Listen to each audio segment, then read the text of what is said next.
Welcome to this week's episode of Trusted Tech Talks. Today we're going to cover a topic which for a very long time was not talked about: imposter syndrome. Today I'm joined by Toby Wilman, who works over at Infinity Works, who part of the Accenture Group. He's going to talk through his experiences, and I'm really happy to get Toby on board. So first of all, Toby, how are you doing? Good, thanks, Manny. Thanks for having me. Been looking forward to it.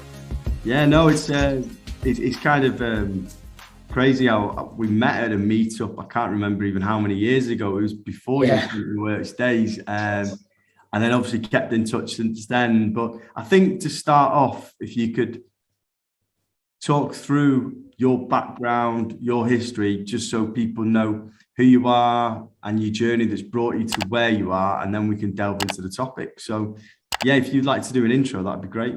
Sure. So currently, I'm a lead talent partner over at Infinity Works. Like you said, I've been here for around about 3 years now. Or it's over 3 years. It was my anniversary not long ago. So my role here is all things to do with bringing people into the business through recruitment and the headhunting side of things, through to events and brand and message and making sure people know who we are in the regions we operate, and hopefully bringing incoming traffic into the business. We want people to be applying to us and joining to us from seeing our posts and reading our blogs and hearing our podcasts and stuff like that. So that's really the work stream I operate in. But before Infinity Works, my journey from the earlier days, from first going into my career, I didn't start my career till later on than most. I travelled from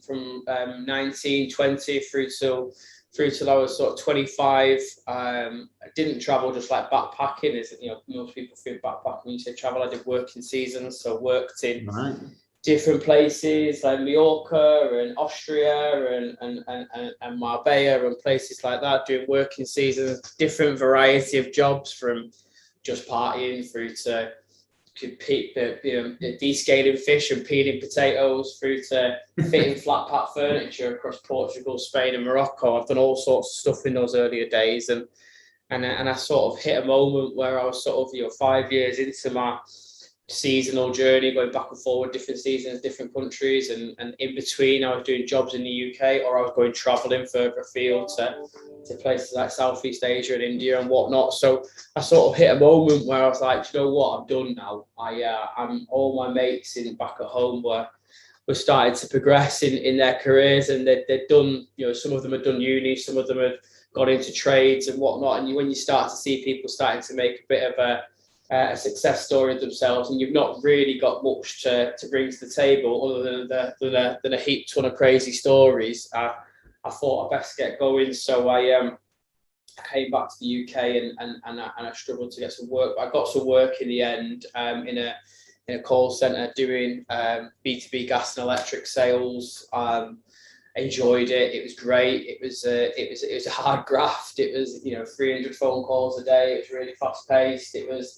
I remember I always say this when people talk about commutes to work. I lived in Glossop at the time, and this role was outside of Manchester, and I used to have to get 2 trains, and it was freezing cold in the winter when I first started. 2 trains, and then it was like a 1.5 mile walk to where I was going, and I used to have to do that there and back every day. It used to take me about an hour and a half, hour and 40 minutes to get to and from, and it was just minimum wage role. Just there's commission there, and I managed to do well at what I did. But I remember those days, and it used to be a slog. But I thought, I just need to get nailed down. I just need to knuckle down at something, get something on my CV, progress there. And I was there for 2 years and went from sort of a sales advisor to a senior direct sales advisor, then to a team lead, and ended up doing quite a bit of training there for people coming into the business, and looked after a team of around about 30, 40 people actually. And that was good fun, but it was never really for me a career. So that's when I came into the beautiful world of recruitment, and hit the ground running with a pretty hardcore recruitment company who taught me a lot of stuff about recruitment, the rights and the wrongs, I suppose. My didn't quite align with my values, but I learned a lot there. Had great fun there. I mean, they had great fun. They partied a lot. and they worked really hard, and there was the ability to make some decent money there, but it was a slog. So this was in energy from waste. I was doing quantity surveyors and commercial managers in energy from waste plants, and I remember when I first came into tech, and I went into tech recruitment, and I went to my first client meeting, and I walked into the building, which was, as you probably know, you've been to many client meetings in the tech industry, and it was absolute bougie. The place was amazing. Someone wheeled past me on a scooter. People were knocking about in shorts and flip flops, and they had PlayStations in one room. And I'd been used to slipping and sliding across fields in bloody brogues in a three-piece suit to try and walk to a porter cabin to go and sell quantity surveyors to contractors in the middle of nowhere up in Dunbar in Scotland and places like that. So I knew when I got into tech recruitment that this is definitely the industry that I want to be in, and that's it from there, really. I mean, the story from tech recruitment goes, as you mentioned, bumping into people like yourself. The meetup scene changed everything for me. But there's an introduction to my journey so far, and I'm sure we'll go into meetups and events and that later on in the chat. But there's a little introduction. No, that's great, Toby. And then you've been obviously at Affinity Works now, like you said, 3 years. So congrats on the 3 years as well. I can't believe how quick that's gone as well. No. I've with imposter syndrome. For somebody who, I think people find this kind of hard to think of, somebody who for 5 years was out of their comfort zone, going to different countries, doing different jobs, working in places even where English wasn't the first language, then going and doing this sort of call center, high volume sales, and being the face of a lot of meetup events as well. It's something that you would probably not link to somebody with your type of background and experience. So I think the first thing I'd like to ask is, when somebody says imposter syndrome, because it can be subjective as well, people's thoughts of it, what does imposter syndrome mean to you? I think those moments in your life where because I've had them so many times, it wasn't until I found out what you're right, and everything you said then, you're right. I didn't believe I'd have imposter syndrome, and I think that's something that until I found out what it was, I didn't allow myself to understand that I could have it, because I thought, I've been in this situation, I've done this, I've put myself out the comfort zone in this situation. But there's so many moments you can look back on in your life where you didn't feel like you belonged in that group of people, or you didn't feel like you were achieving what people wanted you to achieve, or you didn't feel like you were succeeding in what other people's expectations were. And you do get that moments of doubt where you're like, am I doing the right thing? Am I in the right place? Is this above my pay grade? What am I just faking it here? Am I just faking it till I make it, sort of thing? And for me, that's when I heard a talk. It was actually a talk in Manchester, and someone who has quite a similar sort of background, very salesy, been come through the nitty gritty of being grown up in and around Manchester, and being involved as in a bit of a lad culture. I was in a bit of a lad culture when I was younger, and it's one of those where I realised, what, I've been through it so many times, and I've actually suffered with it quite a bit in instances where I've let it really play on me, and then it's affected my work, or it's affected what I'm doing, or it's affected how I've interacted with people, because you feel a little bit like this isn't the right place for me, or I'm not the right person for this group of people, or for this business, or for whatever it may be. So I mean, if that's what it means for me, and you're right, it's subjective. A lot of people will go through different scenarios and situations where they can look back on and think, that was imposter syndrome. I think, I've been able to work my way through it numerous times, but I still get it today. I still get it all the time. I did an internal mini conference, and I've been at Affinity Works for 3 years. I did a mini conference. A mini conference, by the way, is like a quarterly opportunity for people to go and talk talk about things where that are important to them. And I took this talk to the mini conference, which was called "Just Keep Swimming." It was about the power of persistence and resilience in our careers. And I walked into a room full of people who are successful engineers, or people who are upcoming through the academy, and I quickly realised it might not be the right. I'm saying this talk, and I'd not thought it through. I rushed it. I don't think I was delivering it to the right crowd. And I mean, I've done quite a few talks in my time, and I crumbled. And I never felt like I was in the wrong place, wrong time, delivering a talk to not only a room full of people, but live recording all across the UK to all of our regions, watch parties in all 6 regions. And honestly, my heart sank and I started choking. And I'm actually doing another talk soon called the Confessions of an Amateur Speaker off the back of it, because it doesn't always go well. And you might look at someone who you think they've had a confident, or they must be confident to do what they've done, but it's not always the case. And I think sometimes we do look at people and think, oh, they must be super confident, but often those people who pursue that way of life have put themselves into challenges where they've not been confident. You have to try and gain it. No, massively. So when was it you first recognised that you had imposter syndrome? It was at an event in Manchester about, I'd probably say when I first started at Infinity Works. When, like I said, I first recognised what imposter syndrome was when someone told me what it was. If I take back to when do I reckon I first had imposter syndrome, I mean, I got expelled from school in year 8 and had to go to another school. And wow, you think about imposter syndrome as a kid in year 9 who's gone from private school, who's now going to a public school with over 2,000 people in it. That's imposter syndrome, massively. I was petrified. I was literally shaking, scared going into that school. And, you can trace it all the way back to so many times in our lives. But when I joined Infinity Works, I thought I got imposter syndrome. Then I knew the business inside and out. I'd worked with them for ages, done events with them, and hired people for them on the agency side. I sat down and sat next to all the engineers and the consultants and all the leaders in technology here, and I was like, oh my god, like it's the type of conversations I've not been in before. I've had client meetings, but I'm here now. I'm in the thick of it. Like, am I supposed to be here? So yeah, you can trace it back to so many times, but the first time I ever realised, and I think hopefully this conversation today will highlight it to other people that we'll talk about it later on. But imposter syndromes are something that's difficult, and once you recognise it, it's something that you can work through. And when you work through it, and you can build on the moments where you realise that you were supposed to be there, give yourself the confidence, give yourself the platform to be able to move forward rather than let it consume you. When you first had that, then when you were, I'm moving on to probably these are two questions probably.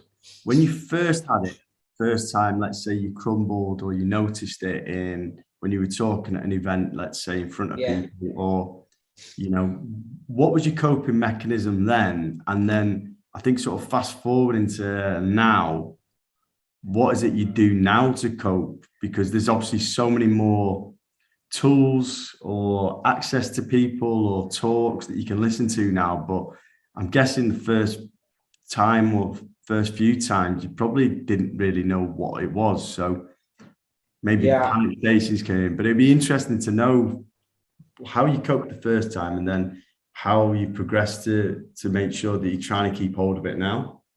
Yeah, both really good questions, actually. I think going off the first one, I think if you look back to, the conversations that people have around things like, fight or flight and things like that. And I think that was what comes into, I think it's a natural thing, the way I coped with it the first time, because I didn't know what it was, or even nowadays when I know what imposter syndrome is, if it's not a moment where you get sudden imposter syndrome, like we had when I was doing the talk the other week, like that's a moment where you can't address it and analyze it in your head and think, right, okay, I'm going to put this into play now to get myself through this. It was literally a case of, right, okay, I suppose this could be in the way, like, you've got to give yourself the backing and the confidence that just deliver the talk you've put out there, say what you need to say. However it's received, it will be received that way. This is a learning point. It's something that you can take away, something that you can build upon. Not everything goes right all the time. And I think that's probably a coping mechanism, like going to the next one. I think once you start to realize that not everything goes right all the time, and you're quite happy to accept that if something is going wrong, even if you're in the moment it's going wrong, you can already in your head think about, right, okay, when I finish this now, I know what I want to do, I know what I want to take, what I want to build on. But for now, focus on what I'm doing, focus on what I'm delivering. Just do what I came here to do. If it's not being received the way you didn't want to, or if it's not happening the way you wanted it to, then that's okay. And I think that's the main thing going into the second part of the question. Like, what do I do now? You know, I think we all have to accept. So if we're in a role, because the most common experiences people have with imposter syndrome, moving into a new team, or moving into a new role, or moving into a new part of their life or their career or their journey. And that's when we get it, because it's natural. And this is why people didn't really understand what it was before, because naturally you just think you're scared, or you're anxious, or you're taking a leap of faith, or you're stepping up to a new challenge. And when those moments of doubt flood in, that's when the moments of, like, you start telling yourself that you shouldn't be here. And you know, it's natural in your head that you know, you're going to have that negative side to every sort of scenario that you put yourself in, because that's the human brain. You know, the human brain is, once again, going back to that fight or flight. You know, so it goes back to that moment where you're saying, let's not do this. Let's back away from this. This isn't for us. You know, we're not meant to be here. But you're there for a reason. You've got there through hard work and whatever it was, and you were probably confident in where you were. I mean, if I'm talking about myself, the situation before I moved into Infinity Works, I was super confident in speaking to my own company. You know, I loved what I did. I loved the customers that I worked with. I loved the candidates that I was working with. I loved the events that I was doing. You put yourself into a new scenario, a new situation, and you are going to have those moments of doubt, but you're there for a reason. You've got yourself there. You're going to fail. Like, no one's bringing you into a new team, or you're not moving into a new company because they think, oh, this person's going to be 100% immaculate. You know, give yourself wiggle rooms to fail. In fact, failure is like the best thing for our careers. I think if, like, people who don't have failure and everything goes right for the first 3-4 years of the career, and all of a sudden they're gonna get hit by it at some point. It'll hit like a ton of bricks. So, you know, take every moment where things go wrong and just learn from it. And I suppose find your people, find the support, find the right people will always support you in every situation. So, you know, I think finding your people is super important. I think that's one of the lessons that I learned throughout my career. Is once you've found the right people to help you in your journey, then the imposter syndrome will become less and less, because, you know, you're not an imposter there. They know you're going to mess up from time to time, and got to embrace it and move on. Yeah, I really like that point about the not being afraid to fail. Yeah.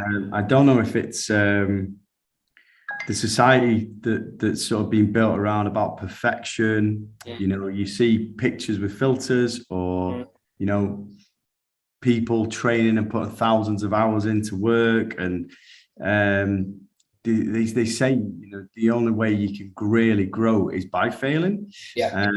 Otherwise, if, like you said, if it's plain sailing and you get that loss or you get that knockback and you're not used to it, it can really send some people under. But if you're not failing, you're probably not pushing yourself enough as well. I agree. But yeah, what you were talking about there as well, Toby, with the finding those people to support, lean on. How did you find those people? Because when you realised it, that there was a stigma. I think that stigma has gone less and less now. But to admit to something, you'd have people maybe dismissing it, like, nah, that's not it. That, like, I don't know what you're going on about. But how did you find a network of people, or was it a person or somebody just to support or lean on that knew what you were going through? I suppose, gravitate towards the people that bring the best out in you. And you know, I had to go through an exercise a few years back in my personal journey when I was, you know, with my partner, my fiance now, and you know, she had Luca, who was, you know, just over 18 months at the time, and you know, I had to take a step in my personal journey and this is where I suppose brought this into my professional journey, that I had to cut back on certain people who were bringing negativity to my life and dragging me down. But I felt like I had a responsibility to be there, because we'd been mates for years or whatever it may be. And then all of a sudden I had a different responsibility where, it's not just me now. I've got a partner and she's got a young boy, and I need to be, if I want to be a long-term partner in this family, a long-term part of this family, I've got to cut back people who are weighing me down, dragging me down. It's not my responsibility to always support and look after and be there for that person when they're not looking after themselves. And I suppose that was a hard exercise. Obviously, I've got a big friendship circle, and a lot of my friends I've known for years and years and years. But I think gravitating towards the positive people in my personal life sort of helped me in my professional journey do the same thing. And I think, you just have to look for the people, I suppose, and it all comes through networking. And I'm a massive advocate, as I know you are as well, of networking. Like, you have to put yourself out there. I believe anyway, especially in our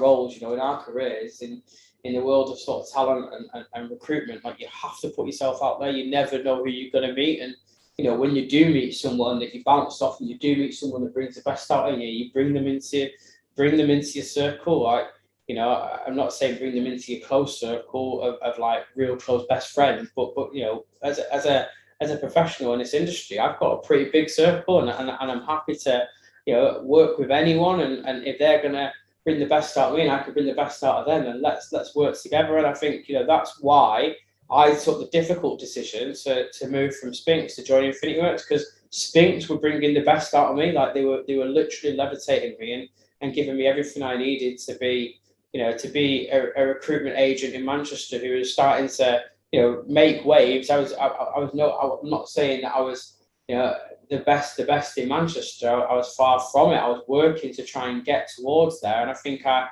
had a lot more to give in agency recruitment. But I found Infinity Works, and I found the people there, and from starting DevOps Battle Royale through to the point where I joined, I was just like, these inspire me. They bring real positive energy out of me. They're allowing me to be who I wanted to be and bring my ideas to the table. And when you're going from just starting out your career at 25 to joining Infinity Works 5 years later, and at that point then you start sitting with the leaders of the region, and they're listening to your ideas. I was like, this is like, these are my people, and from there you get to, as a recruitment agent, I suppose, take that forward into conversations that you have all the time. You can try and spot. I was having a conversation about this the other day. I've got a friend who's really into psychology and does a lot of reading in that space, and he's not a professional in that area, but he's really sort of interested and has been for years and years and years. And as we were talking, I was like, it's really weird, because I think in a way, a recruitment agent who is very good at their job and does a lot of listening and does a lot of the right things of recruitment, he starts to really understand how people work and how the human brain works, and how from physical interactions through to audio interactions, whatever it may be, you really start to find these nuances, and I think you start to gravitate towards what can be really sort of people who may not know how good they are, or people who think they're too good and need bringing down a peg or two. But I think that's some of the things that I've been able to take advantage of through this journey, through this sort of experience of trying to find the right people and gravitate towards the right energies. It's come through loads of different scenarios in this industry, but recruitment's brought it all out. I mean, recruitment's great. It's a great industry for people who want to make a good go at it. Yeah, I think something to highlight there is it also depends where you're working. Because it's a great, like, Manchester scene is booming. The tech community is really, really busy, but it's surrounding yourself with those good people. And some people are too scared to do that for that fear of being alone. But you're best off having just one or two positive people around you than sort of 10 toxic. So yes, I definitely hear you there. What advice would you give others that are maybe listening to this and thinking, do you know what, that is me, but I've not spoke to anybody about this before? And with your experiences and what you've been through, what would you advise them? Yeah, I think in the situations like in the scenarios of like when imposter syndrome can get a lot and anxiety starts to kick in. I suffered from anxiety in my first role in recruitment quite a lot, and I used to have proper bad panic attacks, like really bad. And to that point there, I had to take a step back and I spoke to someone. And I think that's not. And when I say spoke to someone, I mean there's lots of professional help out there. I actually spoke to my mum about it all and like just literally like offloaded everything, and it was really hard for me to do that. And I offloaded stuff that I'd never told her before, and that was just like a big, massive relief of pressure. And I think so. If it's getting to the point where it's consuming you and getting you anxious, and getting to the point where it's actually deteriorating, your physical and mental state's deteriorating, then I think for me anyway, the best thing to do is speak to someone, and that's really difficult to do and own up to. But I think that's on that extreme side of things, then it can be an instant relief of pressure. And then there's lots of things to do in the way of events and people where I can always chat to anyone. I'm always ready and I'm willing to chat to anyone about anything to do with this sort of topic. But I think the more sort of how I went through it at the stages later on in my career when I didn't know what imposter syndrome was, but I knew how to work through it. And I think it's just take a step back. And I think sometimes we try to work too fast to get through things. And if you think like, if something's going wrong, something's sort of like worrying you in your role, or you think like you're not in the right place, you try and work extra hard, work extra long hours, do more than anyone else, really stress yourself out, really make sure that you're there at 7:30 in the morning, getting everything ready, or your admin ready, and you work until 8 o'clock at night. And that's the wrong thing to do. That's the exact wrong thing to do. Take the pressure off yourself, control your breaks, make sure you have time to yourself, make sure you get headspace away from work. Talking to someone once again is always super important. I think, people are there to talk to, and going back to the previous thing about finding those positive energies in your career, if you find them, they will always listen to you, and they're not always there to, give you just what they think. It's sometimes all you need is someone to listen to you, and it's like they end up being a coach, and a coach is someone who doesn't give you things to take away. A coach is someone who allows you to come up with ideas yourself and ways out of it yourself. So find someone to coach you in that instance. But yeah, the immediate thing that comes to my mind in the moments of getting imposter syndrome in the day-to-day role that we have is to just take a step back and slow down. Because if you slow down and do things right, you will actually see that your work gets better, it gets more clear, you get more clarity, you're better at what you do, and that's my bit of advice. No, that's great, Toby. That taking the time to digest, reflect, and sometimes when I see it, sometimes here, people are trying to put too much in. I say, look, get yourself off early. Yeah. Don't do anything. Come in a bit later tomorrow. Yeah. And you come in with this completely different perspective, and your work changes, the way that you're feeling about the stuff changes as well. So I'm a big advocate of that. Otherwise, you try and throw yourself into something else, and then before you know it, you're burnt out, and then it's burnout and imposter syndrome, and you're adding more and more stresses to your life as well. Burnout's real. It's real, and it can affect any of us at any time. It doesn't matter how resilient we think we are, and when you hit that point of burnout, it's pretty hard to get back. So, I think what you just said then is, and it's weird how much an early finish one day to go and do something, whether you want to go and spend time with family, or go for a walk, or watch a film, whatever it may be, read a book or put some Audible. And it's weird how it might not seem like much going into it, but when you come out the other end of it, you're like, blooming heck, do you know what I mean? Your head's just in a completely different place. But burnout's real. Massively. Well, Toby, thank you so much for being a guest today. I think there's a lot of takeaways there. I really appreciate how honest you've been as well, talking through your experience. And, I'm sure you won't mind if they listen to this and wanted to get in touch with Toby. He's huge on social media, but you can find him on LinkedIn. And you can probably ask him directly, ask him for some support, some help, some tips. And he's always welcome to talk to people. I know I'm saying this for you, Toby, but no, you're right. I know whenever I've needed help or advice, I always reach out to you, and you're there to sort of help. So it's definitely something we need to work as a community together to help as many people as we can that don't know where to go or where to turn to. Yeah, I agree. I mean, you mentioned it before. You know, where we are, we're in Manchester, and this community is quite crazy. How welcoming it is, and how mad it can be. Such a big effect on your career. So yeah, I mean, I'm always open to chat to anyone about, any of these topics or just to chat about anything in the market. It's what we do, we talk. That's what our jobs are day to day, So I'm always here to have a chat, offer any advice. If it is something more serious along the lines of what I said before about the deeper states of imposter syndrome or anxiety, then I've got some tips that I can give from my experiences.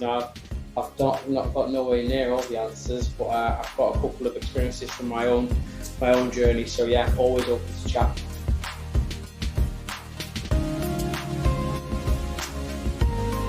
Thanks for listening to this week's episode of the Trusted Tech Talks podcast with me, Manny, and my guest speaker, Toby Wilman, lead talent partner at Infinity Works, part of Accenture.